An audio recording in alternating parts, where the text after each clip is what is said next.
Hello दोस्तों, नमस्कार। स्वागत है आपका फिर से नई वीडियो में। दोस्तों आज की वीडियो में हम देखने वाले हैं दोस्तों पद्मलाल पुन्नालाल बख्शी का जीवन परिचय। तो दोस्तों आप लोग देख सकते हैं ये जीवन परिचय काफ़ी इंपॉर्टेंट है दोस्तों, काफ़ी सरल भाषा में आप लोगों को बताएंगे और काफ़ी जल्दी याद कराएंगे आप लोगों को। तो वीडियो काफ़ी इंटरेस्टिंग होने वाली है, आप लोग वीडियो में कंटिन्यू बने रहिए। तो सबसे पहले तो दोस्तों हम आप लोगों को जीवन परिचय बताते हैं, इनके बारे में बताते हैं। और दोस्तों मैं जो है काफ़ी डिटेल में बताने वाला हूँ, तो आप लोगों को पूरा याद नहीं करना है दोस्तों। आप लोगों को मैं बताते जाऊँगा आप लोगों को कितना याद करना है कितना नहीं करना है। तो दोस्तों जैसे कि मान लो इतना दिया गया है, तो इसमें आप लोगों को ज़्यादा कुछ याद नहीं करना है। जैसे आप लोग चाहें तो यहाँ तक याद कर सकते हैं और इसके बाद कुछ रचनाएं बताऊंगा तो वो याद कर लेना, और इतने में ही आप लोगों को 3-4 नंबर मिल जाएंगे। तो चलिए दोस्तों स्टार्ट करते हैं जीवन परिचय इनका। तो दोस्तों द्विवेदी युग के दोस्तों पद्मलाल पुन्नालाल बख्शी दोस्तों द्विवेदी युग के प्रसिद्ध साहित्यकार श्री पद्मलाल पुन्नालाल बख्शी का जन्म सन 1894 में छत्तीसगढ़ क्षेत्र के खैरागढ़ नामक स्थान पर हुआ था। और इनके पिता का नाम उमराव बख्शी तथा पितामह यानी दादाजी का नाम पुन्नालाल बख्शी था, और ये दोनों साहित्य अनुरागी तथा काव्य के रचनाकार थे। दोस्तों उनकी माता के हृदय में भी साहित्य के प्रति अनुराग था, और इस प्रकार बख्शी जी का पालन पोषण एवं शिक्षा दीक्षा एक साहित्यिक परिवार में हुई थी। बीए की परीक्षा उत्तीर्ण करते ही इन्होंने पहले हितकैडी में और फिर अन्य पत्रिकाओं में भी अपनी रचनाएं प्रकाशित करवाना शुरू कर दिया।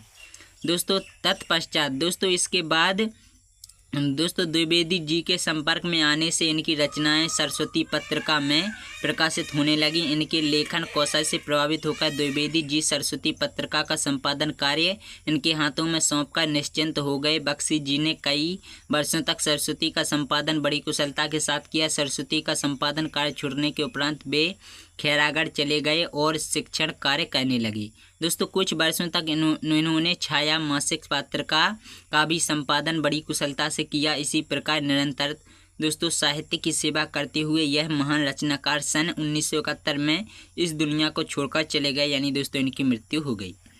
तो अभी हम लोग साहित्यिक परिचय देख लेते हैं।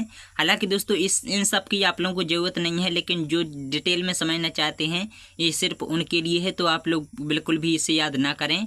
और कुछ रचनाएं हैं तो वो मैं आप लोगों को आगे बताऊंगा, आप लोग वीडियो में कंटिन्यू बने रहिए। तो दोस्तों इनका जो साहित्यिक परिचय है दोस्तों पद्मलाल पुन्नालाल बख्शी द्विवेदी युग के प्रसिद्ध रचनाकार थे, और इन्होंने साहित्य की अनेकों विधाओं में महत्वपूर्ण रचनाएं की और एक महान साहित्यकार के रूप में प्रसिद्धि प्राप्त की। बख्शी जी ने उच्च कोटि के समीक्षात्मक विचारात्मक व आलोचनात्मक निबंध लिखे, और दोस्तों बख्शी जी ने अपने निबंधों में भारतीय एवं पाश्चात्य विचारधारा का तुलनात्मक वर्णन भी विशेष ढंग से किया है। दोस्तों इन्होंने छात्रों के लिए उपयोगी निबंध और भाव प्रधान व मर्म स्पर्शी कहानियाँ भी लिखी हैं। दोस्तों यह एक सफल संपादक और कुशल अनुवादक थे, और इन्होंने अंग्रेजी और बांग्ला के कई नाटकों का भावपूर्ण अनुवाद भी किया है। तो चलिए दोस्तों बढ़ते हैं आगे। तो दोस्तों अभी हम लोग आ चुके हैं इनकी कृतियाँ यानी दोस्तों इनकी रचनाओं में। तो दोस्तों अगर आप लोग सिर्फ पेपर के लिए सीखना चाहते हैं और विस्तार से नहीं सीखना चाहते हैं, तो ये हैं कुछ इनकी रचनाएं जो कि आप लोग देख सकते हैं, जैसे झलमला अंजलि, विश्व साहित्य और हिंदी साहित्य विमर्श। तो आप लोग इनमें से कोई भी याद कर सकते हैं। तो अभी हम लोग क्या करते हैं, हम लोग विस्तार से देखते हैं। तो इनकी कृतियाँ हैं कि दोस्तों बख्शी जी की रचनाएं मौलिक एवं गंभीर हैं। इन्होंने साहित्य, काव्य, नाटक, कला, आलोचना आदि से संबंधित विषयों पर रचनाएं की। इनके ग्रंथों में मौलिक और गंभीर ज्ञान की झलक मिलती है, और इनकी प्रमुख कृतियाँ निम्न प्रकार हैं। जैसे काव्य है इनके शतदल और अश्रुदल, और इनका कहानी संग्रह है दोस्तों झलमला अंजलि, और आलोचना है इनकी विश्व साहित्य, हिंदी साहित्य विमर्श और हिंदी उपन्यास साहित्य और हिंदी कहानी साहित्य।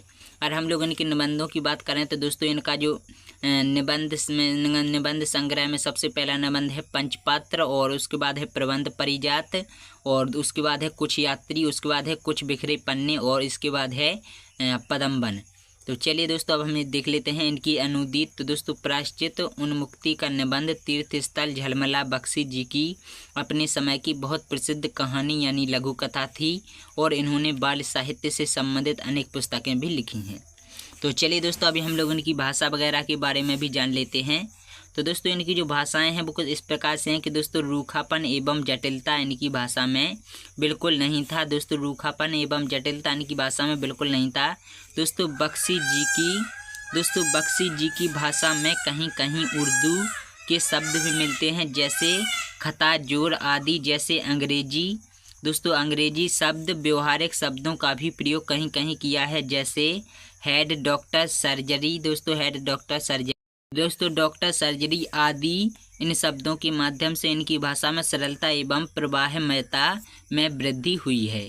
तो चलिए दोस्तों, अभी हम लोग इनकी शैली के बारे में थोड़ा बहुत जानते हैं और उसके बाद हम लोग इनका साहित्य में योगदान देखेंगे। तो दोस्तों बख्शी जी की रचनाओं में भावनात्मक शैली और व्याख्यात्मक शैली तथा विचारात्मक शैली का प्रयोग है, जिससे दोस्तों उनके निबंधों में अत्यंत उत्कृष्टता का प्रतिपादन हुआ है। अभी हम लोग इनका देख लेते हैं साहित्य में योगदान। तो दोस्तों इनका साहित्य में क्या योगदान है वो हम लोग समझते हैं। तो दोस्तों साहित्य साधना के पथ पर, दोस्तों साहित्य साधना के पथ पर बख्शी जी मौन तपस्वी की तरह निरंतर कार्यरत। बख्शी जी एक सफल आलोचक, श्रेष्ठ कहानीकार और विशिष्ट निबंधकार थे और इन्होंने अनेक महत्वपूर्ण ग्रंथों की रचनाएं भी की। बख्शी जी की गणना में से शिष्ट हास्य, दोस्तों शिष्ट हास्य, व्यंग्यकार और कुशल आलोचक के रूप में हमेशा स्मरणीय रहे हैं, यानी रहेंगे। तो दोस्तों यही सब था और यही था पद्मलाल पुन्नालाल बख्शी का जीवन परिचय, जो कि आप लोगों ने विस्तार से समझा। और मैंने आप लोगों को ये भी बता दिया है कि अगर आप लोग की सिर्फ पेपर के लिए याद करना चाहते हैं, विस्तार से नहीं सीखना चाहते हैं, तो आप लोग केवल इनका जीवन परिचय याद करें। उसके बाद आप लोगों को सीधे ही इनकी रचनाएँ लिख देनी है और दोस्तों रचनाओं के बाद इनका साहित्य में थोड़ा बहुत योगदान लिख देना है। तो बस इतने में ही आपका काम हो जाएगा। तो यही सब था। बाकी दोस्तों अगर आप लोगों को वीडियो पसंद आई हो तो वीडियो को लाइक और शेयर करना, चैनल को सब्सक्राइब जरूर कर लेना।